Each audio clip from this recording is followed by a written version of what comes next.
I'm the only one to have seen this film, so we're not going to spend a whole lot of time on it, but I got a lot to say about it. Because, you know, it's from that Scott boy, Ridley Scott's son.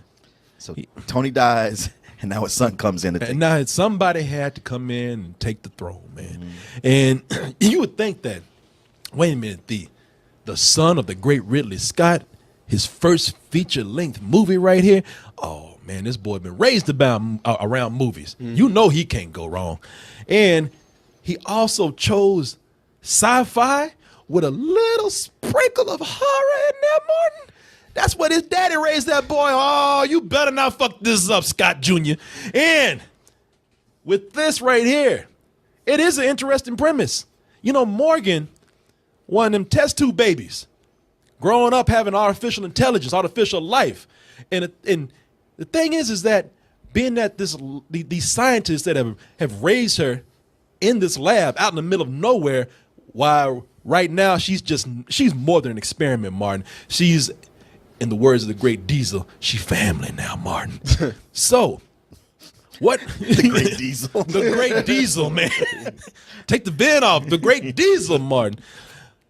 So what happens when somebody comes in and messes with sweet little Morgan, some girl from corporate, Lee Weathers, played by Kate Mara, she comes in and doesn't see Morgan as this sweet little girl that everybody else sees her. She sees her as an experiment that, hey, if I don't like what I see, we might have to terminate this. Oh, emotions, they go high, they go hot. And also, when you piss off Morgan herself, who has superpowers, things could probably get a little deadly too. And the thing with this movie right here is that it's an obvious setup. I mean, because when you look at this, they do everything sort of like with that what's that movie? The Blind Man. No, the Blind Man. The one we just saw. Don't Breathe. They set up all these elements that get you ready for some creepy stuff going on. I mean, when you look at the trailer right here, you know, they out in the middle. They got this big. How can, you know? It's obvious. How can? Of course, things gonna go wrong. You in the Resident Evil house and shit. Yeah. You know. Yeah, that's like a house Boris Karloff would have moved out of. Because because it made him nervous. Yeah. You know, every time I looked at that house, I always thought about that old TV show, The Monsters, man. Yeah. Look at that fucking house right there. Mockingbird Lane. Yeah, Mockingbird. Yeah, you look at that fucking house, you expect Frankenstein to bop out going to work and shit. Sorry, wrong set. Yeah. Oh, I done made the nerds mad out there. Some nerds out there. God damn it, that's the scientist's name, not the monster. The name of the monster. I made a Frankenstein joke and somebody put in the comments on YouTube, it's the fucking scientist's name, god damn you. It's like, man, fuck for you. Real? They really butthurt about that. Yeah, get the fuck out. They should be used to that by now. Exactly. It's comedy, motherfucker. Shut the fuck up. It's called football in England, god damn it. Yeah, you know what I mean? We get it. We know. Shut the fuck up. It's Frankenstein. But speaking of Frankenstein, that's what you're getting with this. I mean, it is the old theme. It is a Dr. Frankenstein movie. It is humans playing God. Sure. And it's the thing about Toby Jones looking tired as a motherfucker. Yeah, he's tired of this. I'll tell you about him a little bit. She keeps showing that clip, and he's just like, I don't even know what I'm doing. Yeah, I ain't gonna lie to you. He don't want to be in this fucking movie, man. And he knows what's up. I'm not saying it's bad, but man, it's the thing about the humans playing God theme. Unlike a lot of themes and premises out there that get old real quick, we're tired of seeing. This does not. Oh, you know, wow. And the reason why that doesn't is because whenever you do that theme, man playing God, it can always play off of current events. You can always play off of whatever's going on in science. I mean, that's one of the things that really brings you into this movie is that we're reading about AI, and not only in AI, but I mean artificial intelligence, but also we're reading about how in 2056 we're gonna have designer kids, man. Sure. You know, we're gonna have It'll be like Gattaca. Yeah, we're gonna grow babies. You know, women gonna get tired of stretching their vaginas and babies out. Like, just grow it for me. You know, and plus they can tell birth defects. They can, you know, they can That's tell. the main thing. I don't know about growing kids in a lab necessarily, except for women who can't have kids. But the idea, somebody's like, man, it's playing God. It's like, well, we can take the alcoholic gene out of your kid. Oh, sign me up for that. Yeah. Oh, we can remove diabetes. Yeah. I don't want my kid having that. You could take the dumbass gene out. Although I wouldn't be here if that was the case. So, you know, Your kid's gonna be black. Ooh, can you do something about that? Can you add a little cream to that? I want mocha. But don't tell nobody I heard you do that. I mean, I ain't racist enough. You ain't got to make them black is Aryan. beautiful and all, but Yeah. you know, a little goes a long way. You know what I'm saying? Yeah, exactly. I mean, I ain't no Nazi or anything, but blind blue eyes. I'm just saying. But you He know, can still have a big dick. Though. but you know that you can always play with that theme right there, and that's one of the things that they do here. Now, being that they have that hook, there's also the hook that, as I told you when I was describing this movie, you can see right here how these scientists, they're out there living in a Resident Evil house, and it's out there in the middle of nowhere. They ain't got shit to do. They're bored. So by this point, besides the job that they have to do, so by this point, they really are family. I mean, they become a very close-knit group. And also, you know, they also become very close with each other in ways where two people have hooked up already. Yeah. You know, they're getting together. They're already starting to feel like family roles over Morgan, you know, parental How long roles. they been out there? Man, they've been out there for a long fucking time, How long years. did it take to grow her? You know, they've been out there for about 6 years. Oh, okay. Yeah, so they've been real close with each other, and they have you know, they have love for Morgan, man, and you're also being introduced to some really cool characters too in there, which I'll tell you about in a little bit, but that's where the movie starts to really pull you in, is that when Kate Mara comes in and all these people have to feel protective of Morgan, you know, they have to tell you that, all right, you know, you haven't been with Morgan that long. We've been with Morgan for years, and Morgan is more than just a it to us. Morgan is a real girl. And they're also saying, but that brings up the whole interesting predicament of what do you do? Where do you draw those boundaries, those lines on something that is a scientific experiment that probably has to be destroyed because it probably went crazy? Morgan is 6 years old, has developed really quick, is super intelligent, but Morgan is also still young, prone to temper tantrums. And what do you do when those temper tantrums lead to some prison shit where, you know, you ain't gonna let me get my outside privileges? Okay, I'm just gonna stab you in your fucking eye then. I'd like to discuss the incident if that's okay. What would you like to know? I'm still unclear on the cause. When the excursions with Amy were postponed, she may well have overreacted. Damn. Unfortunate. But despite these obvious setbacks, this project is heading in the right direction. Look at, she's like, bullshit. Setbacks. Somebody lost an eye. Yeah. She's like, I don't know what fucking video you just saw, but I just saw a bitch stab somebody in the eye. You know, and by the way, the person that she stabbed in the eye is Jennifer Jason Leigh, who should be dead the way she stabbed in the eye. Yeah. You know, I mean, if you look went back. yeah, and she went like are we talking about ice pick shanking in your skull? But no, Yeah. all they do is send her up to her room, put a tampon on her eye, and tell her, hey, take 2 aspirin and call me in the morning. She had a tantrum. There was joy in her heart. That's joy. Shit, I hate to see when she gets mad. I know, right? And Are we ever gonna see Jennifer Jason Leigh without blood all over her face? without getting beat up, yeah. You wonder, was Kurt Russell just in that room? Yeah, you know, and it's funny because it's one of the things that I have to tell you right off the bat that kind of puzzled me in the film. That's Jennifer Jason Leigh, Yeah. who just had a good year. Right? The Hateful Eight, people saying she's the one. She just had that animated movie. Anomalisa. Anomalisa. She just came off of a very critical, successful year. And in this movie, they don't give her shit to do at all. It's almost like She got stabbed. man, oh, bullshit. It's Maybe that like, wasn't in the script. like she really got stabbed and shit. You know, all she does is she has 3 minutes of screen time where she just lies in the bed and just mumbles some shit. I'll leave her alone. She all right. She all right. They shouldn't have been fucking with her. She all right. And that's it. It's almost like she was really drunk on the set and they just got tired of just let her lay in the bed and just do her lines.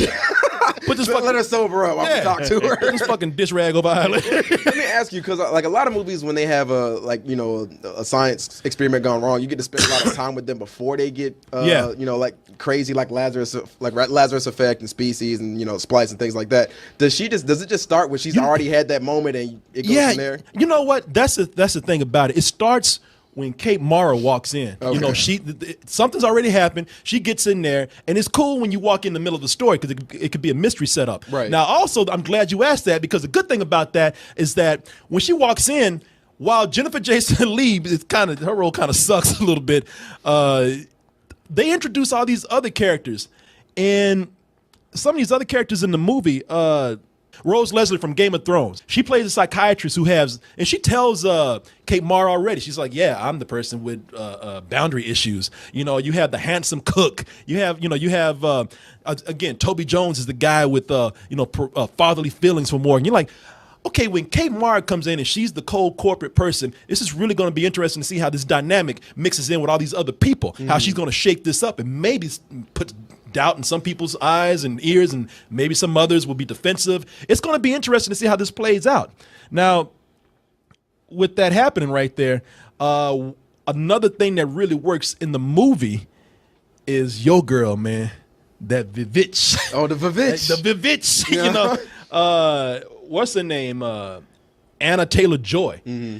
Anya-Taylor-Joy and Kate Mara, and we are being serious when we say the Vivitch. If you don't recognize that girl, she's that girl with those real crazy looking eyes. Yo. But she's hot as hell. Yup. Yeah, she's super young. Man, that's what we thought because she got naked in the movie, and I ain't gonna lie, both Corey Goodman and I, we like, damn, hope she ain't illegal. I know he looked it up. He's like, all right, 19. I think it was like 20 something. Woo! She's got these weird eyes, and she works well as like representing this artificial, almost alien type life. Uh-huh. And she also works well with Kate Mara because Kate Mara comes in and Kate Mara just kind of like, look, because everybody's saying, Morgan, she's so, and Kate Mara like, I don't want to hear that she shit. That's an it. And if it's fucking up, I'm putting it down. Mm-hmm. And also, when you look at Morgan herself, you start thinking that, all right, you know what? You feel sorry for her. But the more you learn about her, the more you see how calculating she seems behind this really apologetic exterior. Uh-huh. You almost get the feeling like as much as they love Morgan don't give a fuck about these people. Oh, so she's a cat. Yeah, she really is. Yeah, when she want to eat. Telekinesis. Yeah. Looking like Eminem from 8 Mile and shit. It's another thing. Why she always wearing this hoodie and shit? You wonder if there's something in the back of her head that's like deformed or evolved. Yeah, you give me an Ex Machina vibe. Yeah, it really is. And when her and Kate Mara have to be in scenes together, it's cool to see how their chemistry is because they don't say it out loud, but they both really don't trust each other. How are you feeling, Morgan? Not quite myself. Morgan's been quite upset. See, I don't remember asking you a goddamn thing. Baron Von Zemo? I'm going to tell you right, Toby Jones don't want to be in this fucking movie, man. It hurts him just to say these lines. I mean, he's supposed to be happy about Morgan, but every time he got to talk, he's like, hey, when's we going to stop this fucking film? Nice to meet you, Morgan. No. She's like, yeah, I ain't falling for that shit. Bye, bitch. Yeah. Well, you know how you could tell that the tension between them because they talking to each other. Neither one of them blink. And neither one of them blink. It's almost like it's almost like they. I ain't taking 1 second to not look at you. Yeah, it's almost like they fucked the same dude, and he's in the same room as him right now. She's like, well, fuck you, bitch. I hated Fantastic Four. How about that shit? They really. Damn. That blonde ass wig in that fucking movie. Nobody liked your movie. Nobody saw your movie. Yeah, man. Wow. What a dynamic we have. Yeah, man. You set this up. I heard so many bad things. You turned me around. Flawless, almost. I mean, we had a great setup, man. All y'all. I mean, end zone empty. Our man is in there. Just throw the fucking ball and score. That's all you got to do. Yeah. And then Sack. I'm hearing the Tony Romo coming up. By Tony Romo, you mean what I thought was the MVP, Paul Giamatti. Because I love Paul Giamatti. Sure. I love this guy. Paul Giamatti. Y'all know Paul Giamatti. Paul Giamatti was, well, maybe you don't like him. He was, what's his name in NWA movie? Jerry Heller. Jerry Heller, man. You know, used to playing kind of asshole 12 roles. Years a Slave. 12 Years a Slave. Yeah, he's been kind of a dick lately. He was Rhino. Lady in the Water. Yeah. His being in that was an asshole movie. You know, Paul Giamatti, I love this guy. And I thought, oh, well, shit, that's just the icing on the cake when he walks into the movie. When Paul Giamatti walks in, he just sucks every bit of intelligence out this movie, man. No. He takes the whole setup, looks at it, and just smashes that shit on the ground. When you hear Paul Giamatti, though, you think he'd be the one to bring the intelligence to a movie. You think that he would be the one to actually step the movie up a little bit more. No, man, and it's not his fault. From this point on, with one just simple action, this movie turns into the dumbest piece of shit I've seen, man. Wow. Maybe piece of shit is extreme, but it is one of the dumbest decisions I've seen in a movie with scientists. These are smart people. They're highly intelligent beings. Don't forget he was the scientist in San Andreas, too. Oh, yeah. Well, well, maybe he should just get out of science because this is not your forte, man. His decisions that he makes in the realm of science is just downright idiotic, man. I mean, this shit just turns dumb. They saw Morgan just 20 minutes ago stab somebody in the eye. We saw her do that. And we know what she's capable of. And we know, like, if she gonna get mad just because you won't let her go outside and play, what's gonna happen when you really start, trying to nut up on her a little bit. And Paul Giamatti comes in. He's supposed to be this guy that's going to do this psychoanalysis on her right there. And when he comes in, I don't know what the fuck happened with him, man. I don't know if he just got a text from his wife saying, I'm leaving you and taking the kids. I don't know if he got a speeding ticket on his way there. But when he comes in, he does not want to do his fucking job. And they shouldn't have let him in the room with Morgan anyway, knowing that she's dangerous. But he's like, open the fucking door. I can't do my job unless you let me do that. And he goes in there and immediately just gets lit on Morgan. I mean, just trying to start shit with her. Why would anybody who knows what Morgan is capable of doing let this man go in there and fuck with her like he's doing? What would you do if I recommended that you be terminated? I don't know. Come on, you don't know? No. Off the top of your head, come on! I don't know. No right or wrong answer. I don't know. Come on! Answer me. What would you do? I don't know. What would you do? Jesus. Show me if you can't tell me. Dude. You just saw her stab somebody in the fucking eye. Why would you use those words? Show me. And the words of the Joker, poor choice of words right there. Show me how you feel. Yeah, motherfucker, that's how I feel. You think I fucked up? Yeah. I love it that you sat up there and provoked her, and then when she fucked with you, you're like, what would I say? Yes. What happened? What'd I do? You saw that. I didn't do anything. Looking like the fucking cowardly lion and shit right there. I mean, this shit is... With that one dumb decision, they just said, fuck every other decision that goes on in this movie, man. What it turns into, what started out as a promising sci-fi thriller, they're now trying to make into one these Corridor horror movies. Yeah, well, it would be good if there was that, but that doesn't go there. I get the feeling they're trying to make it those. What is Sam Raimi's Ghost House? Ghost House is Sam Raimi's company. They're trying to turn it into one of these cheap, easy money back, real tight, in and out horror movies. But it's not even a horror movie at that point. It turns into an action film. Okay. At that point, we don't have to concentrate on any of the setup that we have. It just turns into her causing carnage. And like I said, doing it in an action film type way. She's an assassin going around stalking people. She's she's one of these trained killers all of a sudden. She's fucking Black Widow from the Avengers. And I don't understand why it changed into a horror movie. She goes out in the woods and she's running after people, stalking them, like praying everything. Meanwhile, that fucking house, man. That fucking house is like, hey, you got You got to set up right here. That house is like you have. Wait, so she's not doing it all in the house? No, she does maybe one or two things in the house. House just fucking sitting there. Sounds like, hey, perfect setting right here. Some horror movie shit. You told people at the beginning, they don't even use it that well. They set up so much in this movie. All those character relationships, forget about it. They don't need that. All those things that were set up with the science that we have, fucking, you got it. You got it. Who needs science shit? Y'all a bunch of fucking nerds. Y'all want to see some blood and shit. And some characters downright just get turned into types because they don't give them anything to do. Who's the black guy? What type is the black guy? The black guy, he's the kind of guy that's like, Morgan's good. We'll see you at 7 o'clock for dinner. And creep out of room.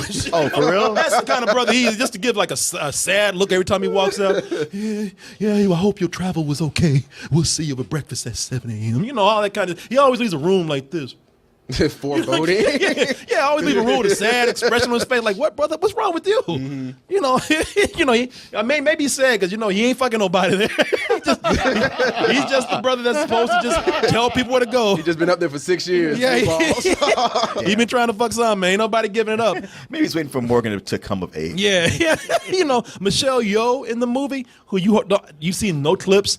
You only see a glimpse of her in the trailer. The reason why you don't see any of her in the trailer or any of the clips really is because she's another one that hardly has anything to do in the movie. She is the one who has to make the toughest decisions for this team. She's the one that is the hardest, almost reluctantly hard, because she realizes what's at stake with this experiment. You can't wait to see what she does. No, she's just there to show that Kate Mara can speak Chinese. It's like, and that's another trope I hate in movies where, a Chinese person comes up and they're like, watch me get this motherfucker right here. Xing shang, that's like how fine thing. And then another person like, I know what the fuck y'all saying. And now we can go in the Chinese market. Yeah. And you see, I watch Shaw Brothers movies too. Yeah, exactly. She's supposed to be the one that's like, you know Chinese. I'm like, that's all she's really there for, man. This shit, it's not terrible, but for a movie where I always say these days, the movie's too long. Sure. Cut it down. Edit it tighter. This should have been longer, man. Oh, okay. This should have been longer. We should have been able to explore these characters instead of just letting Morgan, be this crowd-pleasing, bloodlust tool for the audience that wants to see a cheap horror film. Mm-hmm. That's what, if you start out as a cheap horror film or a B movie, that'd be one thing. But you can't set yourself up as being real smart, and you get to the spelling bee, like, oh, duh.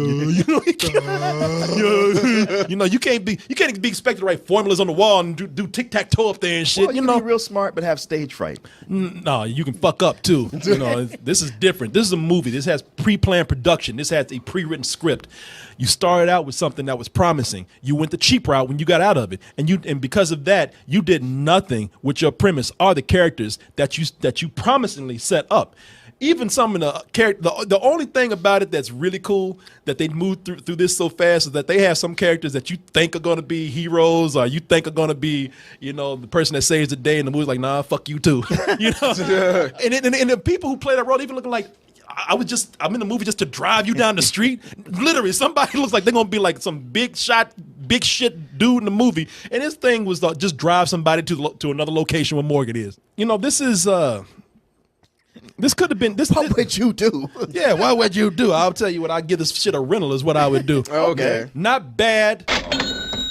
Entertaining for what you see, but for the part that it gets disappointing, whether you stay or go should depend on you, and that depends on and that depends on like you like cutting the TV off, walking away, doing some shit.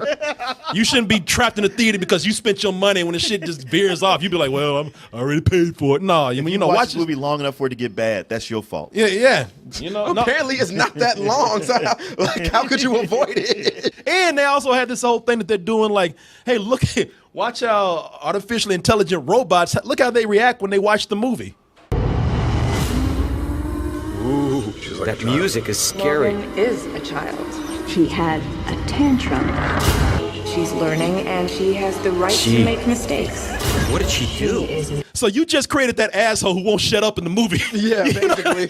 You just spent money on that motherfucker that keeps talking through the whole film. Everyone's a critic during the trailer. Yeah, that robot. Oh shit! Look out! What the fuck you gonna do? What the hell was that? And just so you know, that's that same robot that actually somebody asked the question to, and she said, "Yes, I will destroy humans." Do you want to destroy humans? Please say no. Okay, I will destroy humans. She's like, "Yeah, your movies suck. Of course, I'm gonna destroy all humans." You made me watch. Yeah, you made me watch Morgan. That was the trigger. I was going to give you a pass, but after this. Yeah. Just like Judgment Day when Morgan comes out. Like, of course. Made me sit down and watch that shit. Yeah, I'm going to destroy all humans. I've only been alive for 3 weeks and y'all made me watch Morgan. Humans have got to go.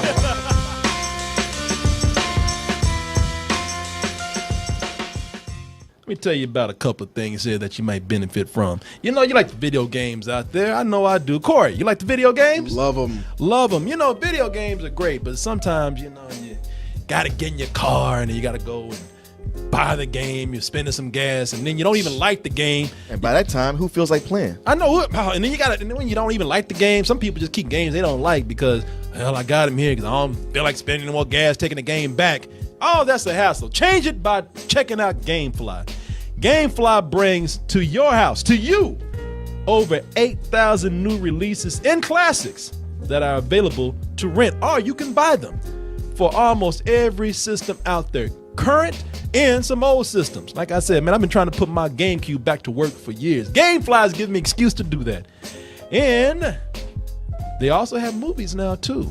So all of this entertainment, hours upon hours of it, brought right to your home, and you can even try 30 days for free by typing in gameflyoffer.com/double toasted. And when you do that, you'll get 30 days for free of games and movies. Get all those things, all of them at once. Just stay in the house. Don't go nowhere because they're all going to get brought right to your mailbox. Loot Crate. Loot Crate! Give me the loot. While you're out there checking your mailbox for a few other things, you can also bring the element of surprise every month to your home in the form of a Loot Crate mystery box. In that box, I can't tell you what it is, but I can guarantee you it is the best in geek and gaming gear. Some people say it's like having Comic-Con brought right to your home. You don't have to leave the house for nothing. You're getting all kind of stuff. And everybody likes a little surprise every month, just a little bit. And here's another surprise for you. If you go to our link, trylootcrate.com/double toasted, and you type in bridge 10, that's the word bridge and the number 10, you can get 10% off, a 10% discount on your first crate. How's that for a surprise right there? Loot Crate, bring the mystery and the surprise to your mailbox once a month with Loot Crate. Hey everyone, thanks for watching, and be sure to subscribe to our channel and go over to our home, doubletoasted.com, for more videos and live streams. And remember, stay toasty.